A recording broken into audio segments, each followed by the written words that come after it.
Of you, कैसे हैं भैया आप सभी लोग। मैं अभिषेक शर्मा स्वागत करता हूं आपका अभिमत यूट्यूब चैनल पर। कैसे हैं भैया आप सभी लोग। बहुत दिनों से मुझे बहुत ही मैसेजेस आ रहे थे, ठीक है, और बच्चे पूछ रहे थे कि सर प्लीज बताइए एसएससी सीजीएल 2023 के लिए कैसे करें। सर 22 गया लेकिन 2-4 नंबरों से रह गया, ठीक है, 2-4 नंबरों से रह गया और अब की बार भी मैं अपनी ड्रीम पोस्ट पर नहीं पहुंच पाऊंगा। इस तरीके के मैसेजेस वगैरह आ रहे थे और जिन बच्चों का 2-4 नंबर से लग रहा है उनका रह गया है कि मुझे अब की बार कोई भी पोस्ट नहीं मिलेगी, ऐसे भी काफ़ी बच्चे हैं, ठीक है। मैं उनके लिए एक मुझे स्ट्रेटेजी लेके आनी थी, ठीक है। जैसा कि आप सभी लोग जानते हैं, आपने बहुत सारी स्ट्रेटेजी देखी होंगी, बहुत सारे यूट्यूब चैनल हैं जो स्ट्रेटेजी अपनी बता रहे हैं, बहुत सारे व्यूज़ भी ले रहे हैं, ठीक है। मेरे पे इतने व्यूज भी नहीं आते, लेकिन मैं स्ट्रेटेजी आपको एकदम परफेक्ट स्ट्रेटेजी बताता हूं। मैं तो देख के हंसता हूं उन यूट्यूबर्स पर जो फालतू की स्ट्रेटेजी ऐसी बताते हैं, या बड़े बड़े टीचर जो है वो फालतू के कोर्सेज ऐसे बेचने के लिए लगे हुए होते हैं कि मतलब ये कोर्स ले लो तो आपका सिलेक्शन पक्का। जबकि आप भी जानते हैं कोर्स आपने अभी तक कितने कोर्स ले लिए। आप अपने मन में सोचना, अगर आप ये वीडियो देख रहे हो तो आपने इतने कोर्स ले लिए, आपका सिलेक्शन पक्का हुआ। कोर्सेज से कभी भी किसी के सिलेक्शन पक्के हो ही नहीं सकते, किसी का भी कोर्स ले लेना। इसीलिए मैं बता रहा हूं, अगर आपने जो मैं आपको इस वीडियो में बताने जा रहा हूं, अगर आपने इस तरीके से आपने एसएससी में पढ़ाई करने की कोशिश करी तो श्योर एंड श्योर है कि आपको अपनी एक पोस्ट मिलेगी ही मिलेगी और ड्रीम पोस्ट भी मिलेगी। क्योंकि आगे लास्ट में इस वीडियो में मैं ये भी बताऊंगा जो बच्चे 2-4 नंबरों से रह गए हैं, मतलब बहुत ही करीब हैं पोस्ट लेने के, तो वो किस तरीके से आगे अपनी तैयारी करें 2023 के लिए, ताकि उन्हें अपनी ड्रीम पोस्ट जरूर अचीव हो। मेरी बात मानिए, जो मैं बताने जा रहा हूं अगर आपने फॉलो किया तो आपका जरूर ड्रीम पोस्ट आपको मिलेगी ही मिलेगी। चलिए, वीडियो थोड़ी लंबी रह सकती है, पूरा पेशेंस बना के रखना, ठीक है। वीडियो अगर अच्छी लगे तो प्लीज लाइक का बटन जरूर दबा देना और चैनल को सब्सक्राइब किए बिना यहां से मत जाना, प्लीज प्लीज प्लीज, ठीक है। तो चलिए वीडियो को शुरू करते हैं। शुरू करने से पहले मैं आपको बता दूं, मेरा नाम अभिषेक शर्मा है। मैं ऑलरेडी सिलेक्टेड हूं एसएससी सीजीएल से और जॉब भी कर रहा हूं और सीएचएसएल भी मैं सिलेक्टेड हूं। चलिए बात करते हैं एसएससी सीजीएल 2022, ठीक है। कुछ पहले जल्दी से फैक्ट्स देख लेते हैं। एसएससी सीजीएल 2022 में कल ही एक नोटिस, मतलब मैंने देखा है एक मैसेज वायरल हो रहा है। सिर्फ और सिर्फ अभी तक एसएससी को कुछ 4000 प्लस पोस्ट ही दी गई हैं कि 4000 प्लस पोस्ट ही एसएससी को बताया गया है कि हमारे पास 4000 टोटल जितनी भी आरटीआई लगा के जो भी पोस्ट आई है वो अभी तक सिर्फ टोटल करके 4000 पोस्ट ही हो रही है। मेरा मानना ये है पोस्ट थोड़ी आगे जाएंगे और वैकेंसी में मान लेता हूँ, मान लो 10,000 के आसपास आती है वैकेंसी। मिनिमम 15,000 जानी है, क्योंकि इसमें आपका पीए ऐसे भी जुड़ा हुआ है तो वो भी 7-8 हज़ार वैकेंसी देगा। और ये करीबन एसएससी सीजीएल भी 7 से 8 हज़ार तो मिनिमम मान के चलो ये वैकेंसी देंगे, तो करीबन 15,000 तो वैकेंसी होके जानी है, ठीक है। तो मैंने इस तरीके से लिखा ड्रीम जॉब और 4600 ग्रेड पे के लिए, क्योंकि आप जब भी कोई जॉब की तैयारी करने जा रहे हैं, आप कॉम्पिटिटिव एग्जाम की तैयारी करने जा रहे हैं, तो आपके माइंड में एक आइडिया होना चाहिए कि मुझे कौन सी पोस्ट लेनी है, ठीक है, और उसके अकॉर्डिंग मुझे कितने नंबर चाहिए, क्या टारगेट होना चाहिए। ये सारी चीज़ें आपको शुरू में फैक्ट ये चीज़ें याद रखनी चाहिए और ये चीज़ें आपको तभी पता चलेगी जब आप चीज़ें देखेंगे, ठीक है। असलियत यही है, ठीक है। आपको बहुत सारे मिलेंगे यूट्यूबर्स जो बता देंगे ऐसे पढ़ लो ऐसे पढ़ लो, असलियत जो मैं बता रहा हूँ वो ये है। ड्रीम जॉब या 4600 ग्रेड पे में आपको 1500 रैंक लानी पड़ेगी। अगर आप यूआर कैटेगरी से हैं तो 1500 रैंक लाएंगे तब जाके आपको एक 4600 ग्रेड पे की जॉब मिलेगी। उसमें भी आपको एरिया का लोचा मिल जाएगा। आपको एरिया कभी कहीं पर पसंद नहीं आ रहा होगा, कहीं पसंद आ रहा होगा, तो उसमें आपको श्योरिटी अभी भी नहीं मिलेगी 1500 रैंक में। तो आप समझ सकते हैं 25 लाख फॉर्म भरे जाएंगे, उसमें से आपको 1500 रैंक लानी है। तो कंपटीशन टफ है, कंपटीशन बिल्कुल आसान नहीं है। चाहे पेपर कितना भी आसान आ जाए, चाहे पेपर कितना भी टफ आ जाए, कंपटीशन आपके लिए टफ ही रहेगा अगर आपको 4600 ग्रेड पे जॉब लेनी है तो आपका टारगेट रहना चाहिए। मैं मानता हूं शुरुआत में जब आदमी शुरू करता है तब टारगेट उसका 1500 रैंक के अकॉर्डिंग रहना चाहिए। अगर आप शुरुआत में कहो मुझे ऑल इंडिया रैंक 1 लानी है तो वो आप फिर मतलब बस फालतू सोच रहे हो, उसका कोई मान्य नहीं है, ठीक है।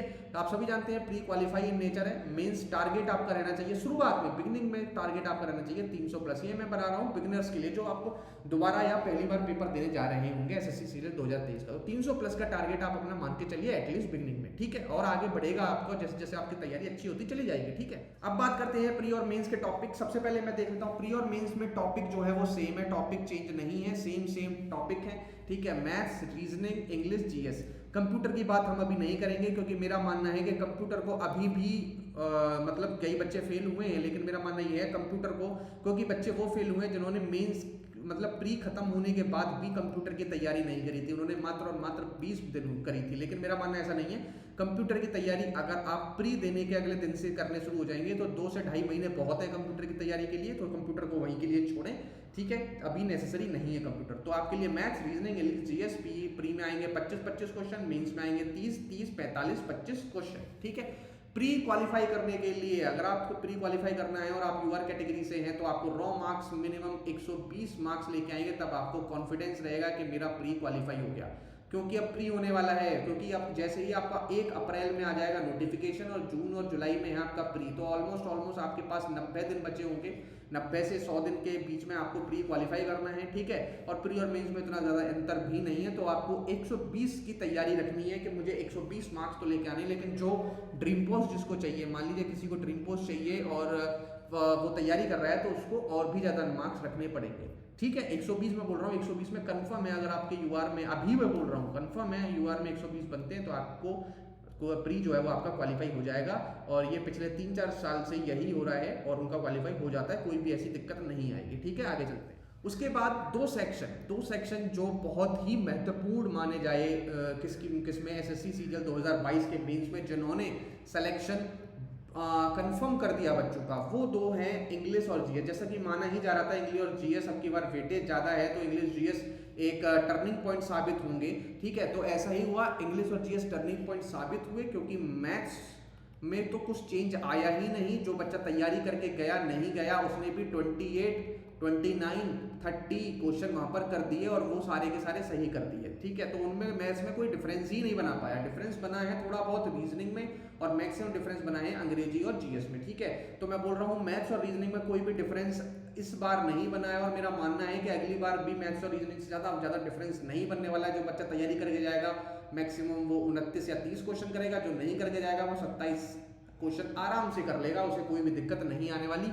तो मैथ्स और रीजनिंग से सिलेक्शन नहीं होना है, उन्होंने पैटर्न चेंज कर दिया है। और उन्होंने एक कोचिंग का जो मेथड था कि मैथ्स पढ़ते रहो, वो पूरा मेथड ही खत्म कर दिया है। कोचिंग इंडस्ट्री को डाउन करने वाली चीजें चल रही हैं और कुछ नहीं है। ठीक है, लेकिन हमारा फोकस होना चाहिए अंग्रेजी और जीएस में। अंग्रेजी में 45 क्वेश्चन, 25 क्वेश्चन जीएस में। जो ये सेक्शन बहुत ही तगड़ा कर जाएगा, उसका सिलेक्शन ड्रीम पोस्ट में आवश्यक हो जाएगा। ठीक है, आगे चलते हैं। आगे आप देख रहे हैं मैं एकदम पॉइंट टू पॉइंट चीजें को ले रहा हूँ, एक एक करके सारे सब्जेक्ट डिस्कस करूंगा, हर चीज डिस्कस कर रहा हूँ। अगर आपको वीडियो अच्छी लग रही है, प्लीज लाइक का बटन जरूर दबा दें और चैनल को सब्सक्राइब करना ना भूलें, और वीडियो को ज्यादा शेयर कर दें दोस्तों। ठीक है, अब देखिए रीजनिंग और मैथ्स, मैंने पहले बताया आपको रीजनिंग मैथ्स में कोई चेंजेस नहीं आया जो देखा गया। ठीक है, प्री और मेंस दोनों की सेम तैयारी करो, कोई भी चेंज नहीं है, कोई भी डिफरेंस नहीं है, सेम स्ट्रेटेजी रखो प्री और मेंस वाली। ठीक है, कोई भी दिक्कत नहीं है, कोई भी नया टॉपिक नहीं है ऐसा जो इंक्लूड हो रहा है, जो जा रहा है, जो आ रहा है, कोई चेंज ऐसा नहीं है। सिर्फ और सिर्फ जिस भी बच्चे ने बेसिक खत्म कर लिया, अगर बेसिक ही खत्म नहीं है तो फिर मैं आगे कुछ नहीं बोल सकता। जिस बच्चे ने भी बेसिक खत्म कर लिया है, उसको सिर्फ और सिर्फ ये वाला पॉइंट करना है, only practice, only practice, only practice. जितनी भी प्रैक्टिस आप कर सकते हैं उतनी प्रैक्टिस, लेकिन ओवर नहीं करनी है आपको प्रैक्टिस मैथ्स और रीजनिंग की। ठीक है, और प्रीवियस ईयर क्वेश्चन की प्रैक्टिस करिए, सिर्फ और सिर्फ प्रीवियस ईयर क्वेश्चन की प्रैक्टिस करिए। आप गो थ्रू हो जाएंगे एक सारी चीजों से और आप एसएससी सीजीएल को क्वालिफाई कर लेंगे, दावा है मेरा। ठीक है, तो सिर्फ प्रैक्टिस करिए, प्रैक्टिस करिए, प्रैक्टिस करिए। जिसका बेसिक ही अभी तक खत्म नहीं हुआ है वो बच्चा पीछे रह जाएगा, मैं आपको बता रहा हूँ। इसलिए जल्दी, अभी भी टाइम है, अभी भी 20-30 दिन दे दो और बेसिक अपना खत्म कर लो और फिर देखो मजा। ठीक है, तो इसकी सिर्फ और सिर्फ आपको प्रैक्टिस करनी है, और प्रैक्टिस भी डेली के मैं आपको बताता हूँ। अभी से लग जाओ, 50-50 क्वेश्चन लगाओ, 50 मैथ्स से, 50 रीजनिंग के, और सारे प्रीवियस ईयर लगाओ। ठीक है, आपको टेक्स्ट बुक मॉक जो है, टेक्स्ट बुक मॉक देता है मैथ्स के अलग, सारे वो जितने भी पेपर हुए हैं 2019 से, जितने भी टीचर्स ने कराए हैं, सबका सेट बना के इन्होंने दे दिए। मैथ्स के, रीजनिंग के लगाओ उनको, उनका फायदा उठाओ। ठीक है, और जिन्होंने अभी तक पास नहीं लिया है वो पास ले जल्दी से जल्दी। ठीक है, आगे चलें। मेन दिक्कत आती है बच्चों को जीएस की स्ट्रेटेजी के लिए। ठीक है, सबसे पहले जीएस में मैं आपको बता दूं, जीएस में सबसे पहले डिवाइड करो चीजों को। कैसे डिवाइड करोगे? आप सभी जानते हो हिस्ट्री, पॉलिटी, जियो, इको, फिजिक्स, केमिस्ट्री, बायो। आप सभी जानते हो फिजिक्स, केमिस्ट्री, बायो। मैं बोलूंगा फिजिक्स, केमिस्ट्री से मेंस में करीबन 4 से 5 क्वेश्चन हर शिफ्ट में देखे गए थे। आप पेपर उठा के देख लो, 4 से 5 क्वेश्चन आपको हर शिफ्ट में देखे गए थे फिजिक्स और केमिस्ट्री से। और ये जो टॉपिक है, ये 2 टॉपिक जो हैं, ये बच्चे छोड़ के चलते हैं। मैक्सिमम फोकस उनका रहता है हिस्ट्री, पॉलिटी, जियो, इको। आप सभी लोग जानते हैं कि जी और इको से लगातार से बहुत ही कम क्वेश्चन बन रहे हैं, बहुत कम क्वेश्चन बन रहे हैं। आप पैटर्न भी देखा करो, फालतू पढ़ने मत लगो, ठीक है। बहुत कम क्वेश्चन बनते हैं जी और इको से, मैक्सिमम इको से एक क्वेश्चन बनता है, कभी कभी जियो से एक क्वेश्चन बनता है, और वही जियो का क्वेश्चन स्टैटिक फैक्ट जो आपने पढ़े होते हैं उसमें से आ जाता है। तो जियो का पढ़ना लिखना मतलब जियो ज्योग्राफी तो मतलब इन्होंने पूरी खत्म ही कर रखी है, बहुत ही रेयर है कभी रिवर्स से क्वेश्चन आया, कभी वो भी स्टैटिक क्वेश्चन बनते हैं, ठीक है।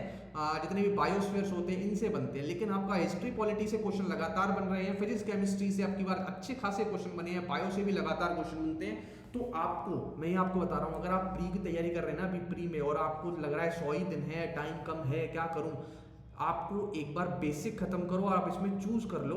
आप इको को छोड़ सकते हो, इको पढ़ो मत, इको पढ़ने का कोई सेंस नहीं है, ठीक है। आप जियो में भी लिमिटेड पढ़ो, लिमिटेड चीजों को पढ़ो, ठीक है। जरूरी नहीं है सारी चीजें पढ़ रहे हो, लेकिन हाँ हिस्ट्री पॉलिटी खत्म करो, फिजिक्स केमिस्ट्री बायो खत्म करो, जिसमें से आप थ्योरी पार्ट में से कम मैं आपको बता रहा हूँ 7 से 8 क्वेश्चन आप इनमें से कर लोगे मिनिमम, ठीक है। और आगे चलते हैं, आगे मिलते हैं आपको करंट अफेयर और स्टैटिक पॉइंट। करंट अफेयर आप जानते हैं, करंट अफेयर से क्वेश्चन बहुत ही कम आ रहे हैं अब की बार भी मींस में, मुझे नहीं लगता कहीं पर भी 1-2 क्वेश्चन से ज्यादा, मतलब 1-2 क्वेश्चन भी कहीं कहीं देखने को नहीं मिले। तो करंट अफेयर से ज्यादा क्वेश्चन नहीं आ रहे, ये आप लास्ट के टाइम में जब पेपर आता है ना, लास्ट के 30 दिन में भी खत्म कर सकते हैं पिछले महीनों की, ठीक है। लेकिन स्टैटिक पार्ट इसको लेके चलना पड़ेगा आपको, इसको लेके चलना पड़ेगा स्टैटिक पार्ट को, और ये जरूर करो। स्टैटिक पार्ट कौन कौन से कि वह पहली महिला है, वह पहला मतलब वह कौन सी पहली महिला थी जिन्होंने ये काम किया, वह कौन से पहले पुरुष थे जिन्होंने ये काम किया, भारत के ये कौन है वो कौन है, मतलब ये जो भी स्टैटिक पार्ट होता है ये आपको पता होना चाहिए। और इसके लिए मैं और सिर्फ आपको बुक बताऊंगा लूसेंट की थ्योरी पार्ट, और स्टैटिक पार्ट में लूसेंट में ही पीछे के पन्नों पे सारी चीजें दी गई हैं, ये किसने इन्वेंशन किया, ये किसका इन्वेंशन है, हर चीज मतलब जो भी स्टैटिक फैक्ट हो सकते हैं वो सारे लूसेंट में पीछे की तरफ दिए गए हैं। आप इस बुक को फॉलो करिए, और मैं बता रहा हूँ मैक्सिमम बच्चे सभी इसी बुक को बताते हैं, और यही बुक है मार्केट के अंदर थ्योरी पार्ट के लिए, ठीक है। अगर आपको प्रैक्टिस करनी है ब्लैक बुक से तो ब्लैक बुक मंगा लीजिए, जीए की ब्लैक बुक भी आती है जो प्रीवियस ईयर क्वेश्चन है इसमें सारे, या कोई भी प्रैक्टिस की अगर क्वेश्चन बुक आपके पास पड़ी है, एक थ्योरी बुक एक क्वेश्चन बुक, ठीक है। और मेरा मानना है कि ये जो जीएस है वो बहुत ही ट्रिकी साबित हो रही है सिलेक्शन में, तो आपको डेली एटलीस्ट 3 घंटे स्टार्टिंग में आपको इसमें देने चाहिए, 3 घंटे से कम आपको नहीं देने चाहिए। आप फालतू में मैथ्स में लगे 6-6 घंटे,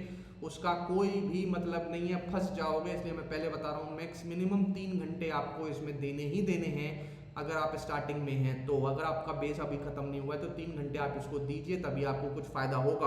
और किस तरीके से पढ़ना है ये भी मैं आपको बता देता हूँ। जीएस को आप 2 सब्जेक्ट एक दिन में पढ़िए, 2 subjects a day. 2 subjects a day का मतलब है पॉलिटी शुरुआत कर लीजिए एक तरफ से, डेली 1-1.25 घंटा पॉलिटी को दीजिए, एक तरफ से हिस्ट्री शुरुआत कर लीजिए, डेली 1-1.25 घंटा हिस्ट्री को दीजिए। दोनों को खत्म करिए टॉपिक वाइज, एक टॉपिक दोनों का किया। प्रैक्टिस बुक उठाइए, प्रैक्टिस बुक उठाइए, दोनों जो टॉपिक करें इसके क्वेश्चन यहाँ से प्रैक्टिस बुक से लगाइए, हिस्ट्री के पॉलिटी के यहाँ से प्रैक्टिस बुक से लगाइए। उसके बाद यहाँ से थ्योरी कंप्लीट हुई लूसेंट से, और यहाँ से बुक से आपके क्वेश्चन कंप्लीट हुए। ये होना चाहिए पूरा, और इसी तरीके से पूरा ट्रेंड चलना चाहिए। मान लीजिए यहाँ से पॉलिटी खत्म हो गई, तो यहाँ से फिजिक्स चालू कर दो, यहाँ हिस्ट्री खत्म नहीं हुई, हिस्ट्री खत्म होने के बाद यहाँ से चालू कर दो केमिस्ट्री, और सेम प्रोसेस अपनाओ। टॉपिक खत्म करो, ब्लैक बुक से प्रैक्टिस करो टॉपिक वाइज, ठीक है। समझ रहे हो ना मेरी बात मैं क्या कहना चाह रहा हूँ, ठीक है। आगे चलेंगे, आगे मैं अभी अब और भी चीजें बताऊंगा। बात करेंगे इंग्लिश की। देखो इंग्लिश में कुछ भी चेंज आ नहीं रहा है, क्वेश्चन 45 ही रह गए हैं, तो इतनी बड़ी कोई दिक्कत नहीं आने वाली है। बस थोड़ा कॉम्प्रिहेंशन में आपको थोड़ा ध्यान देना होगा, ठीक है, ज़्यादा नहीं, क्योंकि PQRS ही थोड़े से अच्छे खासे आए थे, ठीक है, अच्छे खासे आए थे, ठीक है। PQRS अच्छे खासे आए थे, और कहीं पर भी कोई भी चेंज नहीं था पेपर के अंदर, ठीक है। आपको पेपर देख के पढ़ना है, नहीं तो ब्रह्मांड पड़ा हुआ है अंग्रेजी में भी पढ़ने के लिए, और टीचर भी आपको पता नहीं क्या क्या पढ़ा देंगे जो आप समझ भी नहीं पाएंगे, ठीक है। इसलिए मैं बोल रहा हूँ कि इंग्लिश सिर्फ आपको क्या करना है, बुक या कंटेंट थोड़ा कम रखना है, उसकी मैक्सिमम रिवीजन करनी है। बस आपको ये फोकस करना है कि मैं कम पढ़ूंगा, कम किताबों से पढ़ूंगा, लेकिन जो पढ़ूंगा वो ज़्यादा रिवीजन से पढ़ूंगा। और आपको जो पढ़ना है वो किन किन किताबों में उपलब्ध है, एक तो प्लिंटो पैरामाउंट नीतू सिंह मैडम की, और एक ब्लैक बुक अंग्रेजी की वोकैब के लिए। ये 2 किताबें जो पढ़ गया और इनकी रिवीजन जो कर गया अच्छे से, उसका सिलेक्शन पक्का है। और तीसरी प्रैक्टिस, बिना प्रैक्टिस के तो देखो कुछ है ही, ठीक है। आगे मैं सारी चीज़ें बताऊंगा। आगे वो भी बच्चे वीडियो में जारी रहे जो बच्चे जानना चाहते हैं कि मैं सिर्फ और सिर्फ मेरा सारा सिलेबस हो गया, मेरा बेस हो गया, मैं क्या करूँ, ठीक है। वो बच्चे भी बने रहे, बहुत ही अच्छी चीज़ें, सारी चीज़ें मैं बताने जा रहा हूँ। तो ये स्लाइड है उनके लिए फॉर दोस्त जिनके पहले एसएससी सीजीएल 2022 दिया हुआ है, सिलेबस खत्म है, आगे कैसे करें समझ नहीं आ रहा, 2022 में रह गया 2-3 नंबरों से, उनको क्या करना चाहिए, उनको मैं बता रहा हूँ, उनको सिर्फ और सिर्फ देने चाहिए मॉक मॉक मॉक।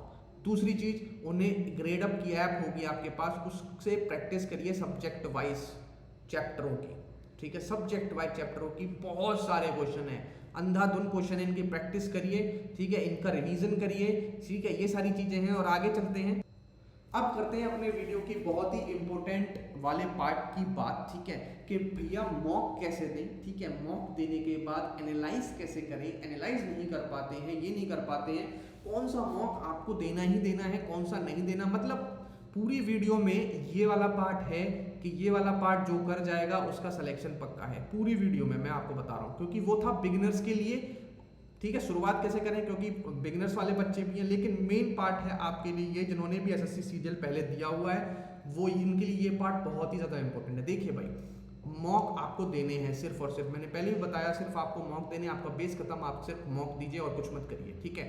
आपको 2 सोर्स लेने हैं मैक्सिमम, ठीक है, एक तो ले लीजिए टेक्स्ट बुक, पक्का आपको लेना ही लेना है, कोई भी इसका अल्टरनेटिव नहीं है। दूसरा ऑलिव बोर्ड हर वीकली सैटरडे संडे में फ्री टेस्ट डालता है, सिर्फ आप वही दीजिए जिसमें आपको ऑल इंडिया रैंक आपकी पता चलेगी, क्योंकि बहुत बच्चे अब ऑलिव बोर्ड देना शुरू कर रहे हैं, तो इससे अच्छा आपको कंपटीशन पता चलेगा, ठीक है। उसके बाद हर मॉक को अच्छे से एनालाइज करो, मोस्ट इंपोर्टेंट पार्ट ये है, चाहे कोई सा भी मॉक दे रहे हो 100% तो पहली बार मॉक दो, ठीक है, 100% अपना मॉक में दो, आप ऐसा फील करो कि आप जाके पेपर ही दे रहे हैं, और जैसा पेपर में फील करते हैं वैसा ही फील यहाँ पर करें मॉक देने के लिए। ऐसे मत दीजिए घर पे ही है, इसको लगा के देख लेता हूँ, मेरे क्या पता ये क्वेश्चन ठीक हो जाए, अंधाधुन लगा के देख लेता हूँ, ऐसा कुछ नहीं है। ऐसा फील करो कि पेपर आप जाके एग्जाम हॉल में ही दे रहे हैं, ठीक है। उसके बाद उसमें जो भी मिस्टेक्स हो रही हैं उनको लिखो, सब्जेक्ट वाइज नोट्स बनाओ उनके, ठीक है, क्योंकि क्या हो रहा है, ये मेरे साथ भी हो रहा है, जो मैं गलती करता हूँ या जो आप गलती करते हैं वो गलती करते ही जाते हैं, उनको आप ठीक नहीं कर पा रहे हैं, जिसकी वजह से ना तो स्कोर बढ़ रहा है, ना स्कोर आगे जा रहा है, और आपको ना आप एसएससी को क्वालिफाई कर पा रहे हैं। अगर क्वालिफाई कर पा रहे हैं तो सिर्फ 2400-2800 ग्रेड पे तक ही पहुंच पा रहे हैं, ये लागू मैं अपने लिए भी करता हूँ, ठीक है। तो ये सारी चीजें हैं, लिखो सब्जेक्ट वाइज लिखो, try to stop doing this mistake, इन मिस्टेकों को बंद करो जितनी जल्दी हो सके, ठीक है, कम से कम मिस्टेक करो और इनको बंद करो, ठीक है। उसके बाद डाटा बनाओ सब्जेक्ट वाइज, ठीक है, सब्जेक्ट वाइज का मतलब है मैथ्स रीजनिंग अलग अलग कॉपी लो, उनमें जो जो गलतियां हो रही है उनको लिखो, और उन क्वेश्चनों को भी लिखो जो आपने अटेम्प्ट करे और गलत हो गए, और जो आपने अटेम्प्ट ही नहीं करे उन क्वेश्चनों को भी लिखो, उनके आंसर भी लिखो, उनके सॉल्यूशन भी लिखो। जिस तरीके से आपको चीजें क्या होंगी, उससे आपका अटेम्प्ट का रेट बढ़ेगा, आप अटेम्प्ट ज्यादा से ज्यादा क्वेश्चन कर पाएंगे, उसके बाद आपकी एक्यूरेसी बढ़ेगी, इन दोनों ये 2 चीजें जरूर बढ़ेंगी, आपकी स्पीड बढ़े ना बढ़े ये दोनों चीजें आपकी जरूर बढ़नी है, अटेम्प्ट रेट बढ़ेगा और एक्यूरेसी बढ़ेगी, ठीक है। जो भी बच्चा, जो मैंने आपको स्टेप बताए, इन स्टेप को 30 दिन अगर फॉलो कर गया तो मैं गारंटी के साथ कहता हूं उस बच्चे को आपको जॉब मिलेगी ही मिलेगी। उसको फाइनल आउटकम देखना उसका आप क्या आएगा, ये जो मैं इंस्ट्रक्शन बताए इनको अगर 30 दिन अगर आप फॉलो कर ले तो आपका आउटकम यही होगा, एसएससी सीजीएल 2023 के अंदर आप एक गवर्नमेंट जॉब के अंदर होंगे और आपकी एक ड्रीम पोस्ट भी होगी, आपको पोस्ट भी मिलेगी। और जैसा कि मैंने आपको बताया, ये पॉइंट जो है वो मैं भी फॉलो करूंगा, जॉब के साथ साथ जितना भी मुझे टाइम मिलेगा उसमें मैं इस चीज़ को फॉलो करूंगा और देखता हूं कि मुझे अपनी ड्रीम पोस्ट मिलती है कि नहीं, ठीक है। तो मेरे ख्याल से ये जितनी भी मैंने चीज़ें आपको बताई ये सारी मेन पॉइंट थे, ठीक है, ये आपको कोई बताता नहीं है, ठीक है। अगर आप बोलेंगे टाइम टेबल बनाने का तो टाइम टेबल बना के भी दे देंगे,